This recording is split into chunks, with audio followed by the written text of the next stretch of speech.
மாண்புமிகு பேரவைத் தலைவர் அவர்களே, பரந்தூர் விமான நிலையமா இல்லை விவசாயிகள் கண்ணீரானா? எங்கள் தலைவர் விவசாயிகள் கண்ணீர் பக்கம் தான் நிற்பார். இதை உறுதியாக சொல்றோம்.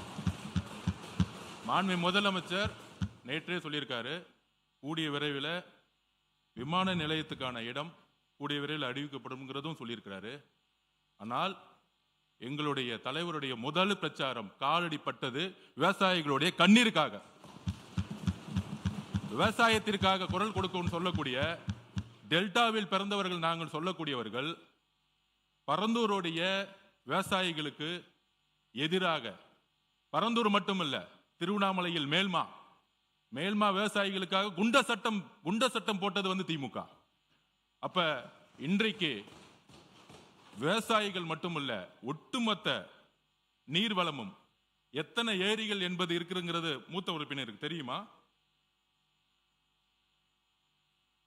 கிட்டத்தட்ட 200க்கும் மேற்பட்ட தமிழகத்தில் மிக அதிக ஏரிகள், 381 நிறைந்த மாவட்டம், ஏரிகள் நிறைந்த மாவட்டம்.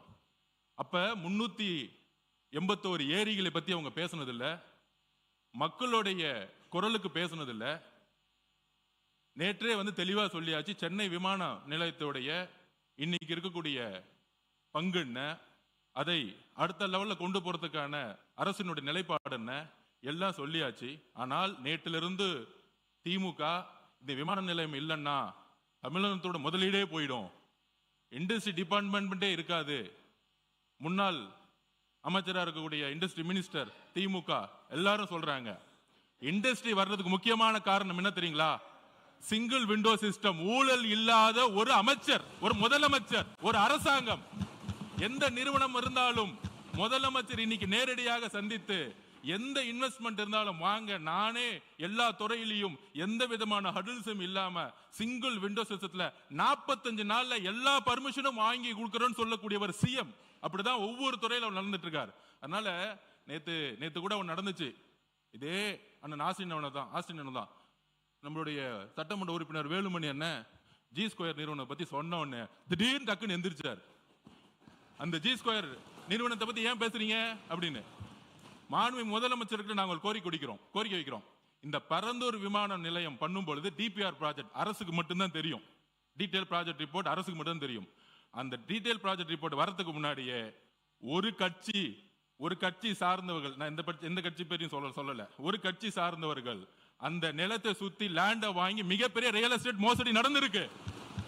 அதை ரிஜிஸ்ட்ரேஷன் டிபார்ட்மெண்ட்ல சொல்லி அந்த ரியல் எஸ்டேட் மோசடி, இந்த பரந்தூர் விமானம் எதுக்காக உருவாக்கப்பட்டதுன்னா இந்த ரியல் எஸ்டேட்டுக்காக தான். அப்ப இதை நாங்கள் பதிவு செய்கிறோம்.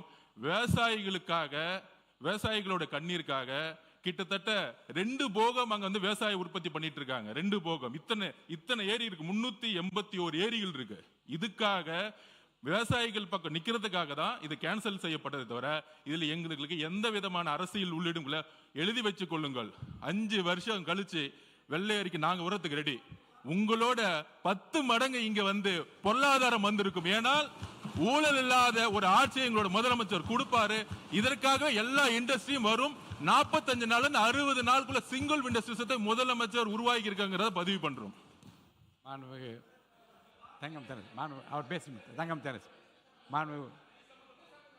மாண்புமிகு முன்னாள் முதலமைச்சர் எடப்பாடி கே பழனிசாமி. மாண்புமிகு பேரவைத் தலைவர்களே, விமான விரிவாக்கத்திற்காக பரந்தூர் விமான நிலையத்தை அங்கே நிலம் எடுக்கின்ற ஒரு சூழ்நிலை ஏற்படுகின்ற பொழுது மாண்பு முதலமைச்சர் அவர்கள் அந்த திட்டத்தை